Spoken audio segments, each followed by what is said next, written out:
This is the facelifted version of the third generation of the BMW X6, codenamed G06 LCI. LCI stands for Life Cycle Impulse, which is basically BMW speak for facelift. And with this facelift, they have revised the headlights as well as the tail lights. The grille is slightly new, the bumper is new, and on the inside you get the curved screen, and yeah, this is gone now. You don't have a proper gear lever. What am I even doing? You get a button instead. Oh, a step back, definitely. Anyways, this is the key of the vehicle. Get the M colors here. Unlock the car. This is to open the boot, and I think this is to sound the alarm. This is obviously to lock the car. Again, where is the remote key? What are you doing, BMW? Now, coming to the X6, it was on sale earlier in India as the X6 40i, but this one is the go faster version because this is the BMW X6 M60i X-Drive. Yippee! No, this is not the go fastest version, which is obviously the X6M competition. There's no X6M anymore. It only comes in competition, guys. Straight away, let me open the engine bay because that is really the work of art here. Wow, beautiful. This is basically to tell you 8 cylinders, BMW badging here, plastic, but you get the M logo here. Strut braces, very aggressive, and you obviously get insulation here. This is where washer fluid goes in. I think the battery for the hybrid system is somewhere here, and for the car's auxiliary thing, the 12-volt one, is in the boot. Anyways, you obviously get gas struts here, and the engine is pushed more towards the cabin so that this is not going to make it front heavy. You can see this is sort of empty space at the front, just for better weight distribution, which happens to be 52 at the front and 48 at the rear. Percentage I'm talking about, obviously. Now this is the red color. There are 6 color options, but you can get up to 40 colors with individualization. Yeah, individual colors, 40 of them. Meanwhile, you have 4 interior color options as well. The car looks phenomenal. In fact, this car is basically taller with the lower ground clearance when compared to the Lamborghini Urus. Meanwhile, it is longer and wider when compared to the BMW X5, a car on which it is based on, because this is like the coupe version of the X5. Now, the lights are beautiful. In fact, if you have the key in your pocket, you don't have to press any button. When you're like 3 meters near the car, the light show will start, and you are 1.5 meters near, the car will unlock. What is a light show? Basically, first this light turns on, then this light turns on, and then this light turns on. So projector setup. However, these are both for the low beam as well as the high beam. There are no fog lamps here because these are obviously BMW LED lights with the blue tinge here, BMW LED badging there, and these are actually quite nice. I like the design. Very cool indeed, but doesn't really do much of a dramatic light show as such. However, when you turn on the indicators, this actually pulsates. The DRL pulsates here when you turn on the indicator. It gets these massive air intakes for better cooling. I think they should also channel air to the brakes to cool them. Meanwhile, this is a functional air curtain here, and the grille, which is obviously finished in gloss black, looks awesome. Yeah, it does not get the glowing function because I think that's option. The iconic BMW glow grille, which I think debuted with the X6 long back, not here, but that is a very cool thing to have, especially at night. M badging here, you see gloss finishing here on the bumper. This is the provision for the towing hook. You get 6 parking sensors because obviously it has got self park. That is the radar for ADAS. The front parking camera does not get the cleaning function like it does in newer BMW models. The bonnet gets a lot of cuts and creases, and there you get 2 cameras. One is obviously for the lane keep assist, the other is like the dash cam, and you get rain sensors as well. Now the design of this car looks absolutely stunning. It looks quite nice, at least from this angle, but the rear is obviously very polarizing. The wheels are also new, by the way, in the facelift. So the front tire size happens to be 275/40/21s. I like the design of the alloy wheels. Red colored brake calipers, should have M badging there, I can't really see it. And when you come to the side, you realize that the sloping roofline is a hit or a miss. Now, in terms of length, almost 5 meters. In terms of wheelbase, this is almost 3 meters, but the sloping roofline is basically what gives the identity to this car because it is basically a coupe SUV. It has the M60i badging here. However, what is this fake treatment? Gloss black finishing right here with the M mirrors. My Polo also has it. What's the big deal?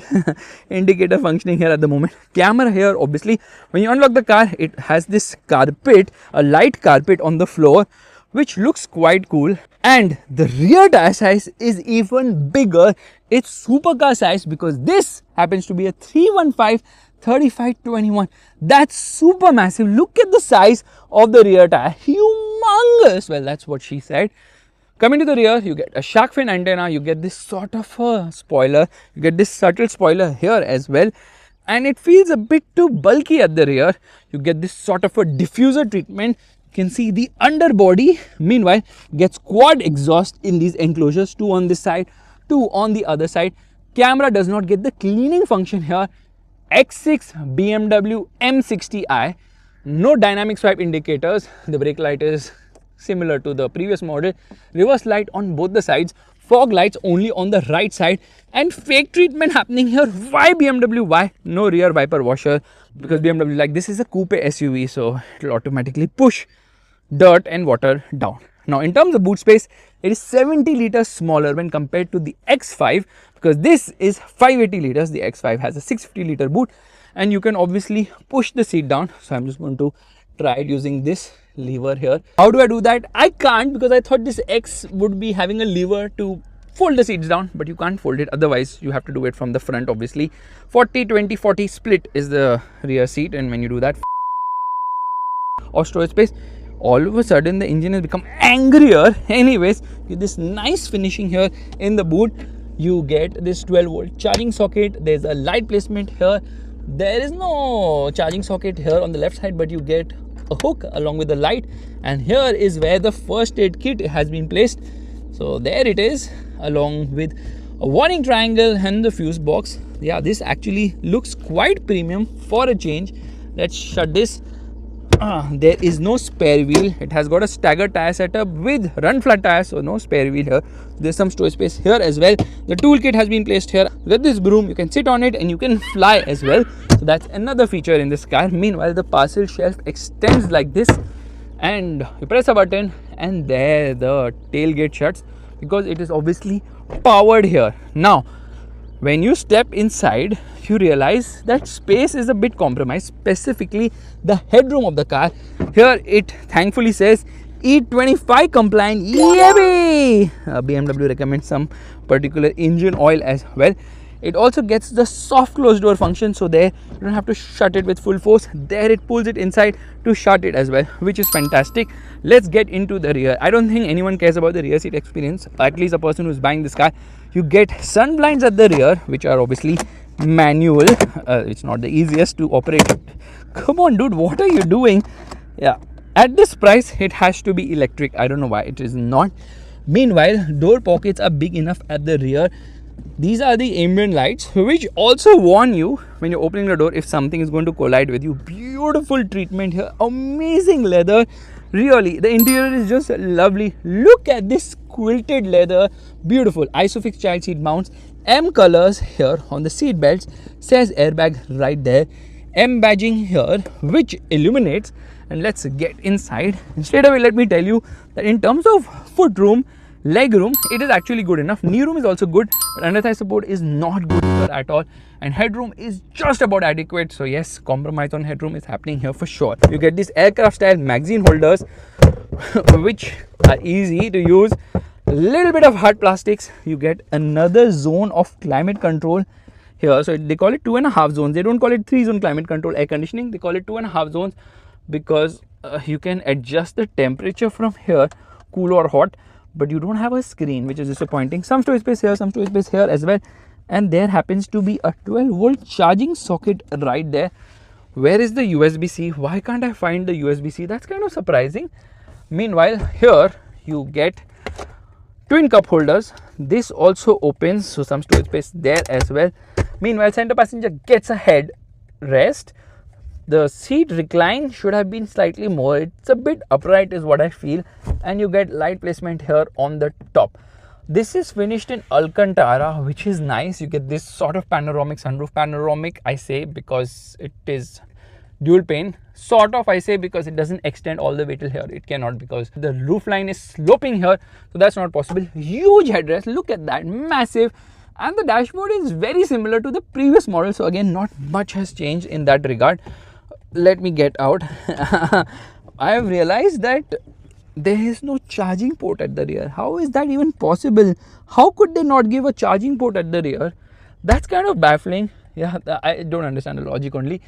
Hook here, no height adjustable seat belts, so the seat belts are fixed for the front passengers, and getting in and out is easy because obviously the car is on the lower side. It's not very tall a car. Soft closed door not needed only because the door closed any which ways, but the doors feel like really robust here. Now when you step inside, you realize it's a proper BMW, which is sort of old now, and I'll tell you why.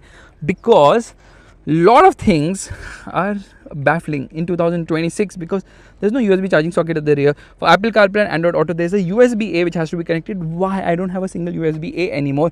This M60i illuminates. Door pockets are huge at the front. Beautiful treatment here. You get memory seats, so let me use that right now. And notice one thing, the seat is moving ahead, the steering is also moving, the seat is reclining, the under thigh support is also extending. So extendable under thigh support means that under thigh support is never an issue here, and the steering is obviously still moving right now.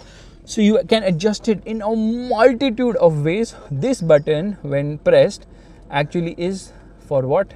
It is to open the seat setting in the screen right there. You get a plane on the brake pedal, it should be on the accelerator pedal. You get a proper dead pedal, a secret storage space right here, and these are actually the headlight controls of the car. Harman Kardon speakers, there are 16 of them, 464 watt output, fantastic.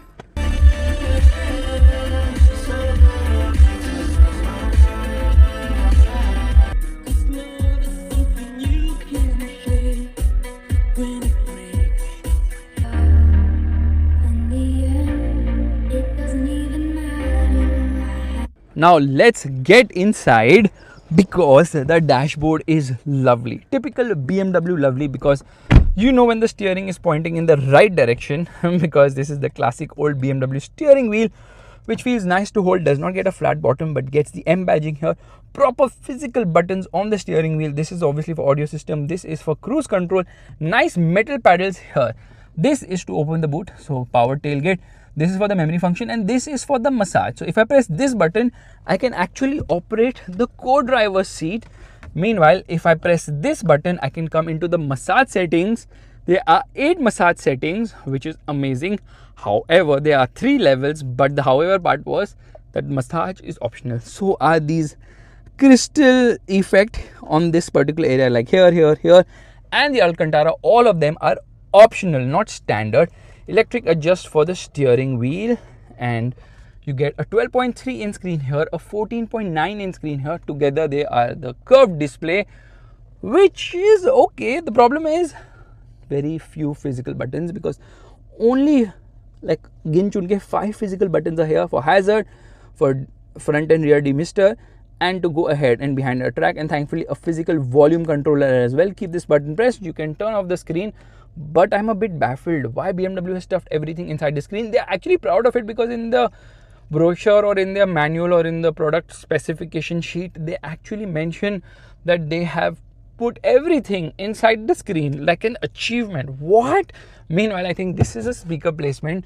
That is the heads-up display, which is actually quite good because it can be changed depending on the drive mode as well. Auto dimming mirror here.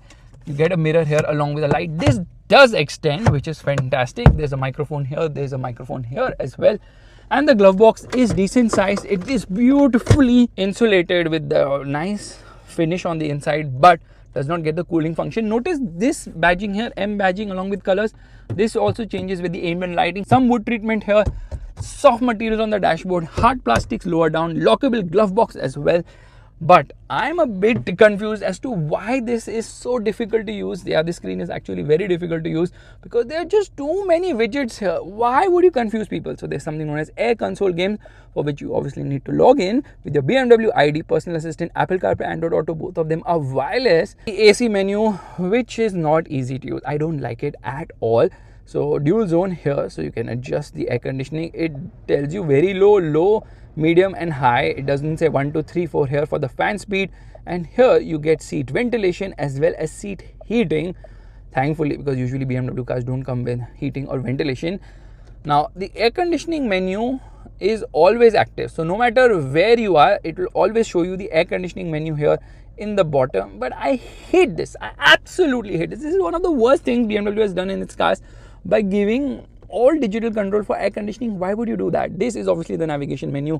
Here you can browse through and add widgets, so you can customize a menu if you want. Meanwhile, I was in the menu right now, so there are various things you can change, like the head-up display, instrument cluster, and the control display as well.